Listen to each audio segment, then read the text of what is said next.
샬롬 샬롬 샬롬 샬롬.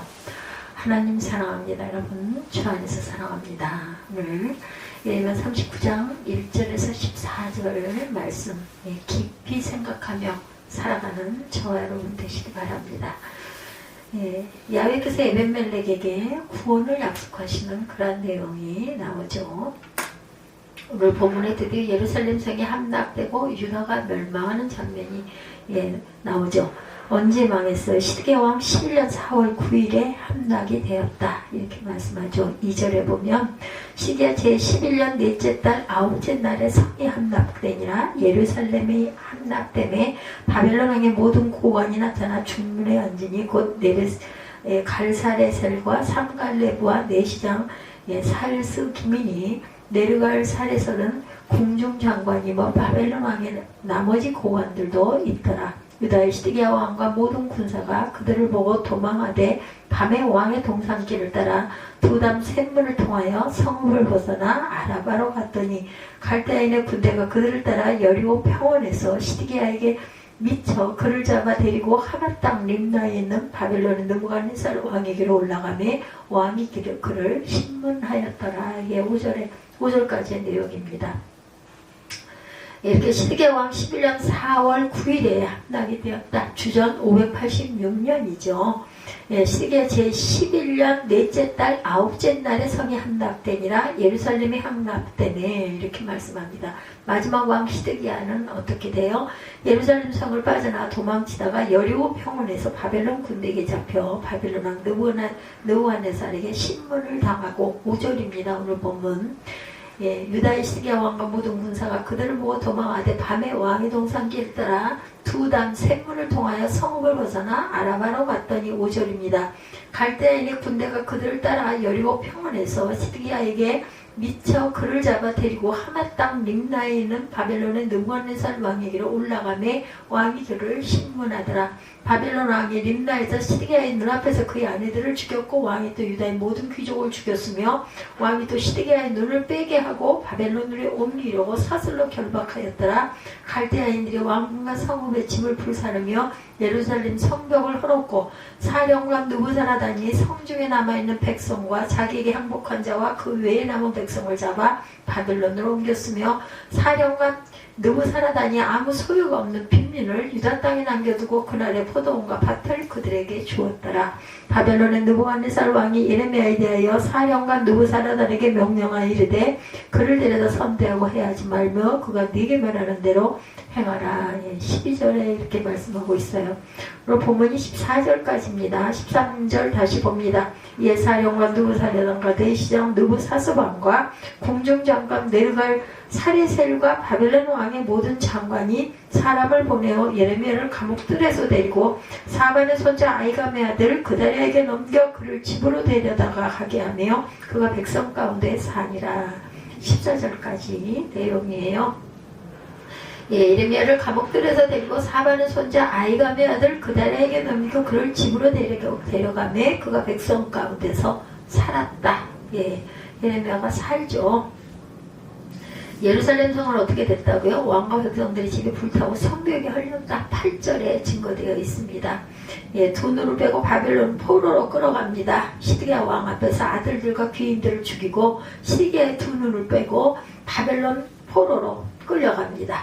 느부갓네살의 시위대장 느부사라단은 백성들을 포로로 끌고 가고 9절이죠. 아무 소유가 없는 빈민들만 남기고 밭과 포도원을 그들에게 주었다. 그러니까 남아있는 소유가 없는 빈민들.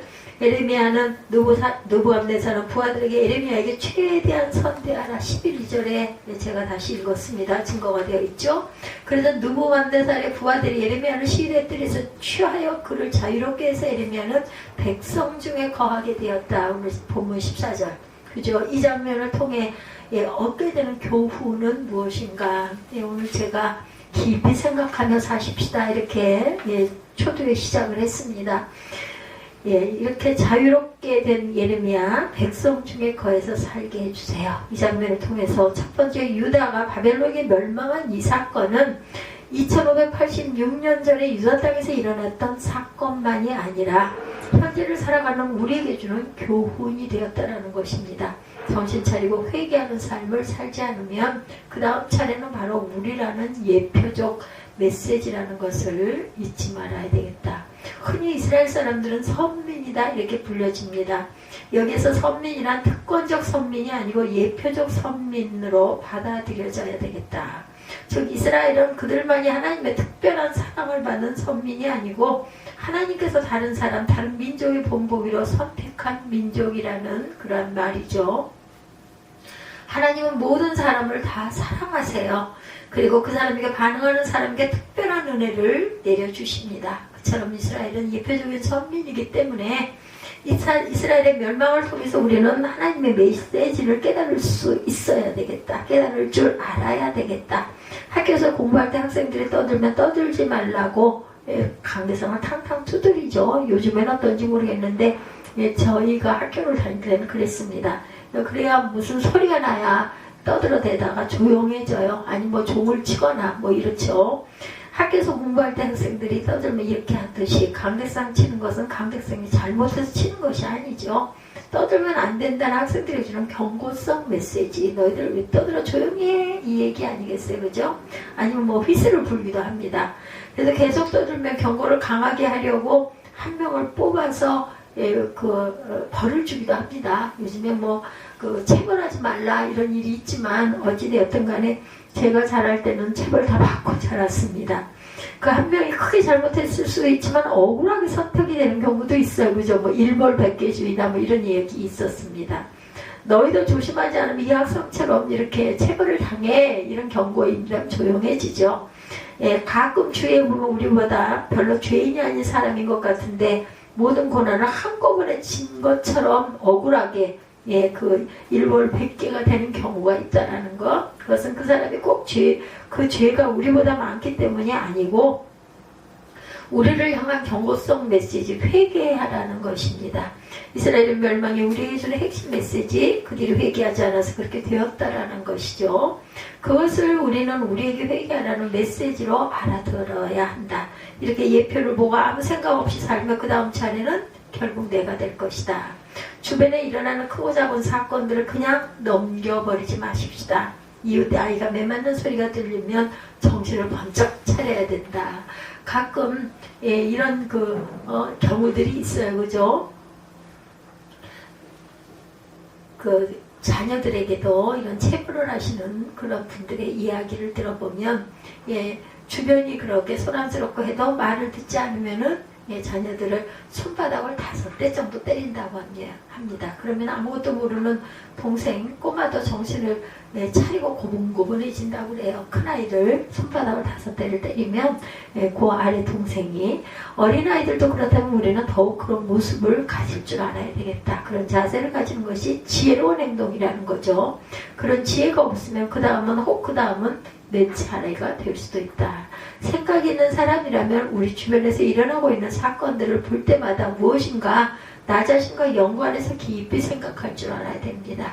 그들이 모두 나에게 경고일 수 있다. 그래서 칼 발트는 우리 그리스도인들은 한 손에 성경을 그리고 다른 한 손으로는 신문을 들고 생각하며 살아야 한다고 하죠. 우리는 겉으로 나타난 불행한 사건만 봐서는 안 되겠다. 그것이 나에게 경고성 메시지가 아닌가 생각할 줄 알아야 합니다. 그리고 내가 다시 태어나는 계기가 되어야 할 것입니다. 오늘 유대의 멸망을 보면서 다시 한번 자신을 가다듬는 계기로 삼아 보시기 바랍니다. 두 번째, 하나님의 없는 영화가 얼마나 허무한 것인지에 대한 교훈을 받습니다. 오늘 예루살렘의 불타는 장면을 상상해 보시기 바랍니다. 오늘 유대의 멸망을 보면서 다시 한번 자신을 가다듬는 계기로 삼고 하나님이 없는 그런 영화가 얼마나 허무한 것인지 자신을 돌아보십시다.